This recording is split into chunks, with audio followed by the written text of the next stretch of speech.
Bienvenue dans le podcast Écoute-toi, le podcast qui parle de psychologie et de développement personnel autour de la perte de poids. Je suis Aurélie Nussbaumer, psychologue et hypnothérapeute, fondatrice de l'académie Mincir Autrement, qui accompagne les femmes à faire la paix avec la nourriture et leur corps grâce à la psychoneuronutrition, mais également à lever les blocages psychologiques pour maigrir définitivement.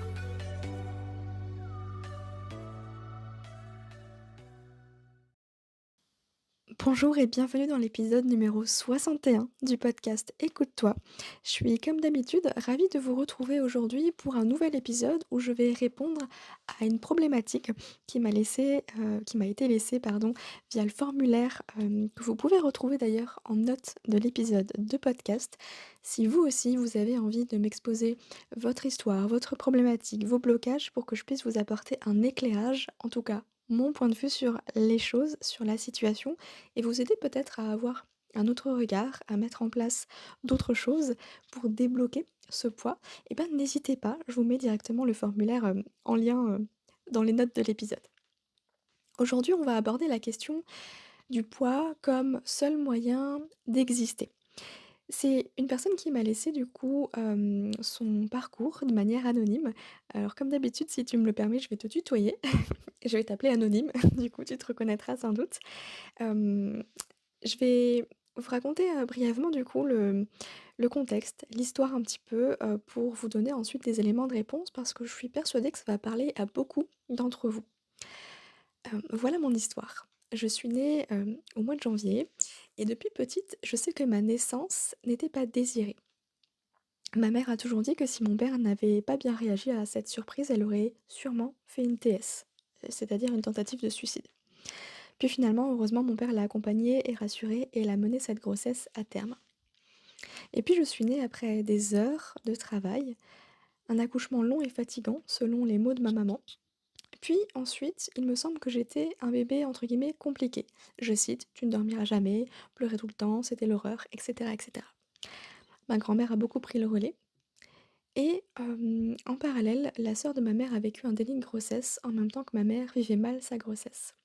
Du coup, avec mon cousin, nous sommes nés à quelques mois d'écart et avons passé énormément de temps chez ma grand-mère, tous les 2. Mon enfance, ensuite, s'est déroulée entre guillemets «normalement», hormis le fait que mes parents n'ont jamais souhaité mon anniversaire. Explication selon eux, problème financier, juste après les fêtes, et c'est compliqué financièrement. Et quand j'indique qu'il ne s'agissait pas de faire un cadeau, mais juste de me le souhaiter, bah la réponse est juste que après les fêtes, ils n'ont plus envie de rien, et aujourd'hui j'ai passé l'âge. En parallèle, j'ai une sœur aînée, une sœur pardon, née 7 ans plus tard, Désirée, et elle est née, au mois de janvier également. À elle, on lui a toujours souhaité son anniversaire, indiquant qu'elle était petite et en tant que grande, je devais comprendre la situation. Mais depuis petite, j'ai l'impression que je n'ai rien à faire sur terre. Je ne suis pas légitime et je pense que tout vient de là. Mon cousin était d'un soutien important, car au fond, je pense que nous avions chacun notre histoire, mais un point commun, nous n'étions pas attendus. Malheureusement, mon cousin est décédé depuis 13 ans maintenant et mon deuil n'est toujours pas fait. La relation avec mes parents aujourd'hui est je ne sais pas trop comment la définir. J'ai comme l'impression qu'ils se rachètent, mais pour moi, c'est difficile de pardonner tout ça. Je pense que mon poids est un moyen pour moi de dire que je suis là, j'existe. Mais comment avancer avec cette histoire? Alors déjà, je te remercie, pour le partage de ton histoire. Ça n'a pas dû être facile, déjà à vivre et puis ensuite, mettre des mots dessus. Donc vraiment, j'espère t'apporter un éclairage qui pourra te donner des pistes et à toutes celles qui se retrouvent dans ce contexte-là aussi, le poids comme moyen d'exister ou l'impression de ne pas être, légitime sur terre, avoir l'impression, justement d'avoir été rejeté, le sentiment de ne pas être désiré. Ça me fait tout de suite écho, à la blessure de rejet. Alors je ne sais pas si tu connais «Les 5 blessures de l'âme» de Lise Bourbeau. C'est un livre. Si j'y pense, je le mettrai dans les notes de l'épisode également. Selon Lise Bourbeau, on a 5 blessures, et en fait, nos blessures, elles vont se créer dès la naissance, dès la conception en fait. Même avant la naissance, tout va se jouer à ce moment-là et le fait de ne pas avoir été désiré, ça a directement créé effectivement cette blessure de rejet, puisqu'avant même de venir au monde, il y a eu ce sentiment de rejet, en tout cas de la part de ta maman. D'où, je pense, le sentiment d'illégitimité, d'avoir l'impression de n'avoir rien à faire sur terre parce que, finalement, c'est comme si, on entre guillemets, «on t'avait pas donné l'autorisation d'être, d'exister». Et peut-être que ce sentiment de rejet, cette blessure de rejet, tu peux la ressentir aussi dans tes relations, avec, que ce soit familiale, amicale, amoureuse, bref avec les proches autour de toi. Parce qu'en général, une blessure, on va la retrouver un peu tout au long de notre vie si on ne travaille pas dessus et peut-être que tu as ce sentiment justement de jamais être à ta place, de toujours être rejeté, d'être mis à l'écart et cetera. Élise Bourbeau, alors ça, c'est sa vision des choses. Je t'en parle, tu verras si ça fait écho en toi ou non. Lise Bourbeau, parle de vie antérieure, c'est-à-dire qu'en fait, on va se réincarner, à chaque fois et pas de n'importe quelle manière. C'est-à-dire que pour Lise Bourbeau, on va choisir nos parents. Ça veut dire que cette blessure de rejet, c'est peut-être justement un moyen pour toi, dans cette vie-là aujourd'hui, de travailler dessus. C'est pour ça que, entre guillemets, tu as choisi, ces parents-là, pour travailler sur cette blessure de rejet. Alors, c'est un peu particulier, je le sais, si ça te parle pas, il y a pas de souci, tu laisses ça de côté, hein, mais je préfère, aborder absolument tout, comme ça chacun peut s'y retrouver. Et j'ai envie, de te demander à quel moment, eh bien, toi, tu te rejettes toi-même?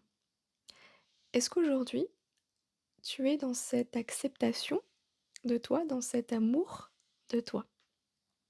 C'est important parce que, souvent, la blessure, qu'on va porter, c'est aussi quelque chose que l'on va faire, entre guillemets, «subir» aux autres. Alors je parle pas de moment où toi tu vas rejeter les autres, mais là je parle plus de toi avec toi-même parce que là on peut y faire quelque chose, tu vois? Ce serait super intéressant de pouvoir travailler sur cette acceptation de soi, à la fois d'un point de vue corporel, c'est-à-dire travailler sur l'image du corps, mais aussi sur simplement l'estime de soi. Parce que c'est l'estime de soi qui va beaucoup être touchée aussi dans la blessure de rejet.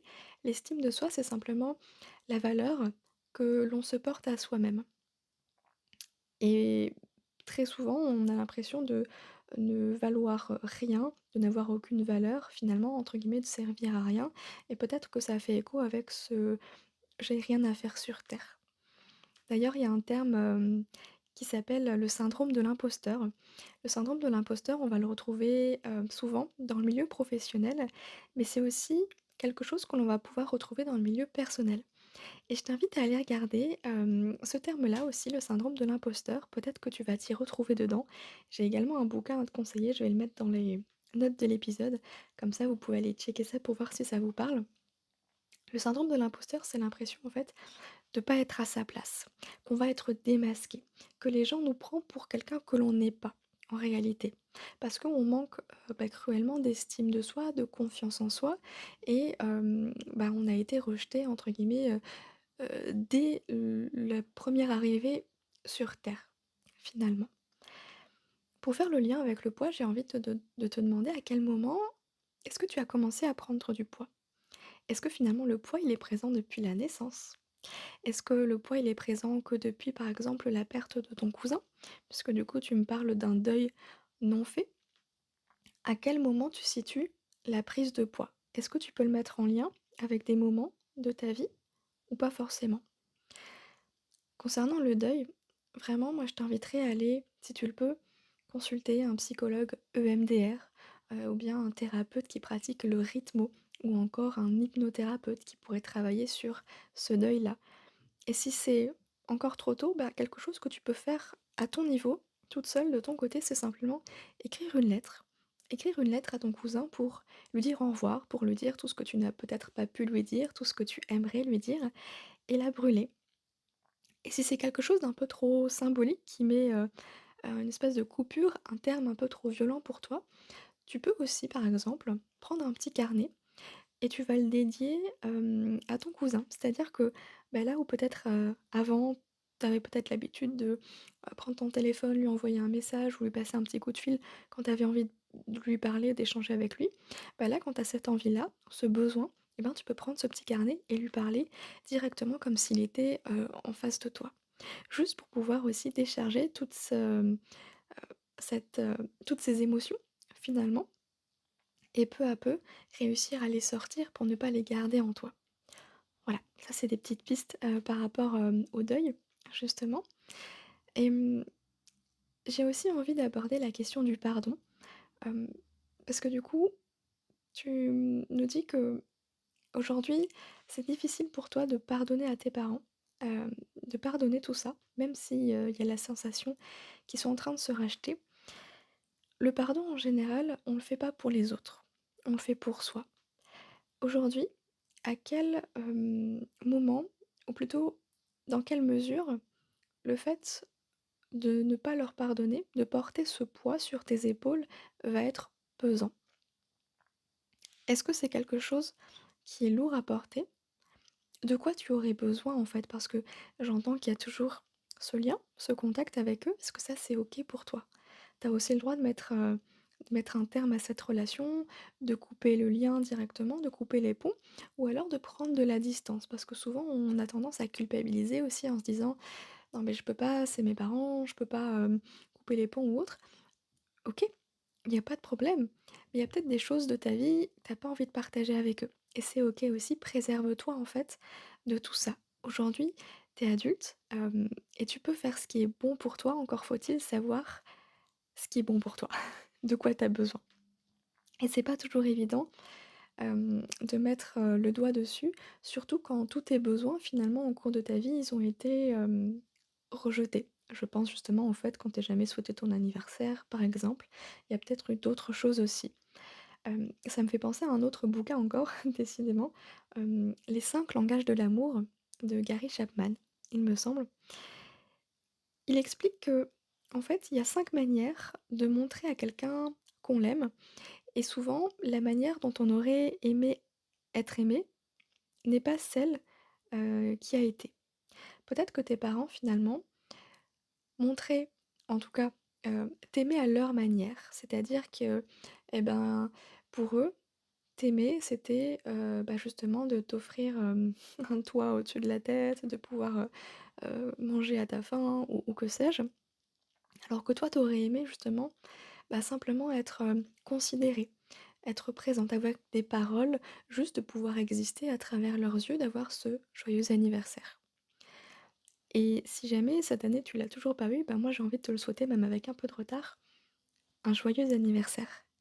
Parce que oui, bah, aujourd'hui, tu peux aussi choisir de changer l'histoire.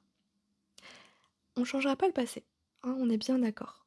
Le problème, c'est que j'entends qu'aujourd'hui, eh bien, ton passé, c'est encore un peu ton présent parce que, eh bien, il y a tout un tas, certainement de pensées, de croyances qui sont présents aujourd'hui et qui vont guider peut-être tes choix, qui vont encore, venir, générer certaines émotions, alors que ça fait partie du passé.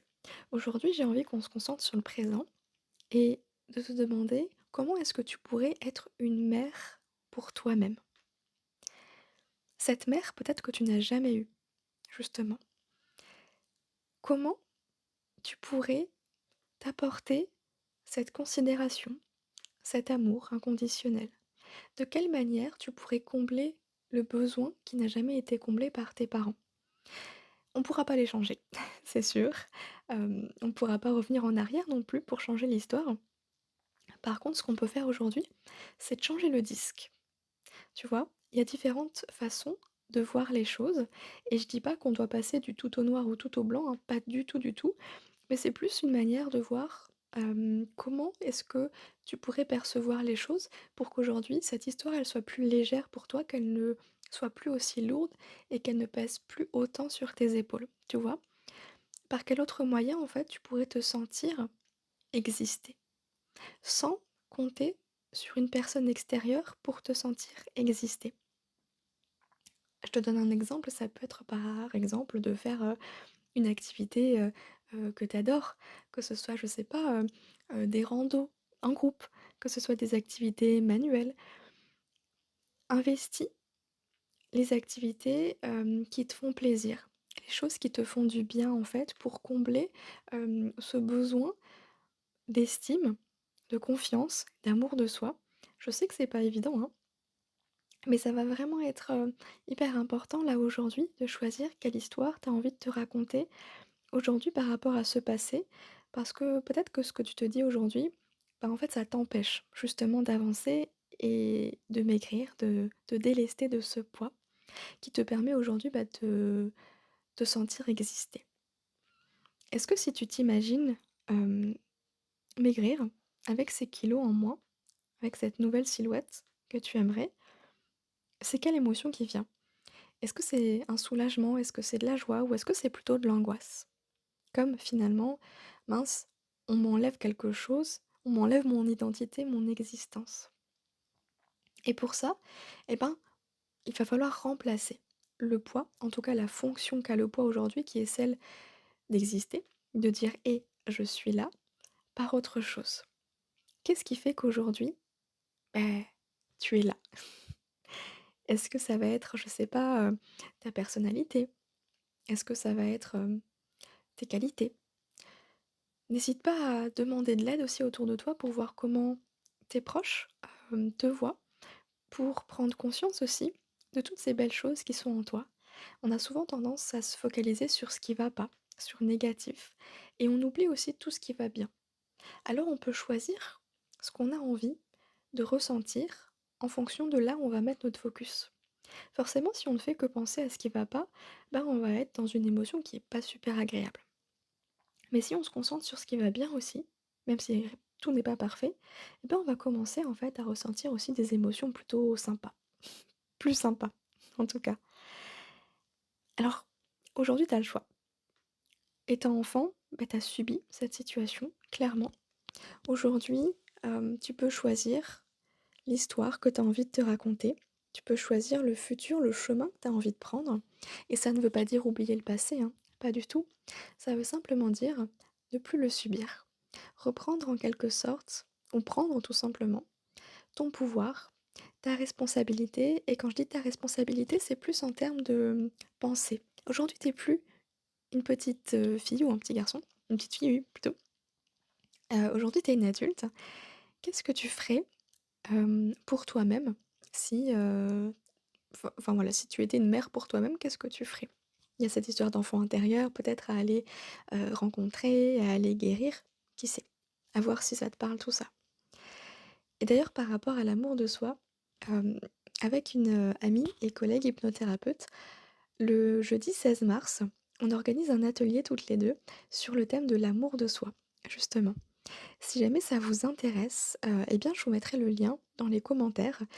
C'est un atelier qui sera en direct, mais si vous n'êtes pas là à 19:00, eh bien, il y aura un replay qui vous sera envoyé et qui sera accessible à vie. Je pense que ça peut être déjà un premier pas pour se mettre soi-même au centre de sa propre vie et commencer à mettre en place des choses pour s'aimer, pour s'accepter et du coup, bah, pour exister. Parce que pour exister, on a besoin de faire de la place, de se faire de la place. Et je termine, sur le la question du pardon parce que je pense que je suis pas allée assez loin. Si aujourd'hui tu es réticente à pardonner à tes parents, qu'est-ce qui t'en empêche? Qu'est-ce que ça vient dire pour toi? Il y a peut-être une croyance associée qui fait que, peut-être que tu te dis: «Si aujourd'hui tu leur pardonnes, c'est comme si ça n'avait pas été important». C'est comme si tu passais l'éponge et que, ça venait balayer, toutes les souffrances du passé. C'est pas le cas. Et encore une fois, c'est pas pour eux que tu le fais, c'est pour toi. Parce que peut-être que, bah, ce poids aujourd'hui, il te pèse davantage sur tes épaules à toi et c'est ça qui t'empêche d'avancer. Si tu as envie de pardonner à tes parents, c'est pas pour leur pardonner, c'est plutôt pour toi, te libérer en fait de cette rancœur peut-être que tu as envers eux, de cette émotion-là qui est pas super chouette et qui prend toute la place. Tu vois un petit peu l'idée? Hem, j'espère que, ça aura pu t'aider un petit peu à cheminer. Il y avait plein de choses, je suis partie peut-être un peu loin dans le côté un peu trop, spirituel, donc si jamais ça te parle pas, eh ben, tu laisses ça de côté, il y a aucun souci. Mais vraiment, je voudrais te rassurer sur le fait que c'est pas parce que le passé, il est pas super chouette qu'on est condamné en fait à rester là-dedans. on peut choisir de voir les choses autrement, en tout cas de voir l'avenir d'une autre façon. Je dis pas que c'est facile, ni que ça se fait du jour au lendemain, mais c'est possible. Donc vraiment, hem, dis-toi que tu mérites de prendre ta place et que peut-être justement cette blessure de rejet, elle va te permettre de travailler sur ta place à toi. Elle va te permettre d'exister comme jamais tu ne t'es senti exister encore aujourd'hui. Si tout était possible, qu'est-ce que tu aimerais faire? Que ce soit dans le domaine, pro ou perso, parce que c'est peut-être, une bonne piste à ce moment-là aussi. Et c'est une belle preuve d'amour de soi de pouvoir écouter ses rêves au plus profond de soi et commencer peut-être à les mettre en place, à réaliser ce projet qui nous tient tant à cœur. Parce que même si toi aujourd'hui tu as le sentiment, hem, de ne rien avoir à faire sur terre, je peux t'assurer que tu pas là par hasard. L'idée, c'est que toi tu puisses trouver un sens à ton existence et c'est comme ça aussi que tu vas pouvoir te libérer finalement de ce poids du passé, de ce fardeau que tu portes. En tout cas, c'est l'une des pistes, et c'est ce qui me vient là tout de suite, pour, pour cet épisode. J'espère que, ça t'aura aidé, ne serait-ce qu'un petit peu, que ça t'aura aidé à cheminer. Je vais mettre toutes les références, de livres et de l'atelier dans les notes de l'épisode, comme ça, bah, si ça fait écho à d'autres personnes, vous pourrez aller lire tout ça et cheminer encore davantage dans ce processus. Et je te souhaite, vraiment, de réussir à sortir de tout ça, de ce schéma, de ce cercle vicieux, parce que je suis sûre que tu en es capable. L'idée, c'est qu'il faut que toi, tu sois sûre d'en être capable aussi. Je t'envoie beaucoup d'amour, beaucoup de compassion. Prends soin de toi et prenez soin de vous, vous tous et vous toutes qui m'écoutez. Et si vous avez aussi envie, de partager votre histoire, et bien encore une fois, je vous mets le formulaire dans les notes de l'épisode. Je serai ravie de pouvoir vous apporter, des pistes comme ça, de réflexion. Merci pour vos participations, en tout cas ça m'aide à faire vivre ce podcast et j'aime beaucoup ce format-là, j'espère que vous aussi. Moi je vous souhaite, une très belle journée, soirée. Prenez soin de vous et je vous dis, à dans 2 semaines. Si vous avez aimé cet épisode, je vous invite à le partager et à noter le podcast avec 5 étoiles sur Apple Podcast afin de le faire grandir et découvrir à d'autres femmes qui ont besoin d'entendre ce message. Je vous remercie pour votre soutien, je vous dis à très bientôt, prenez soin de vous.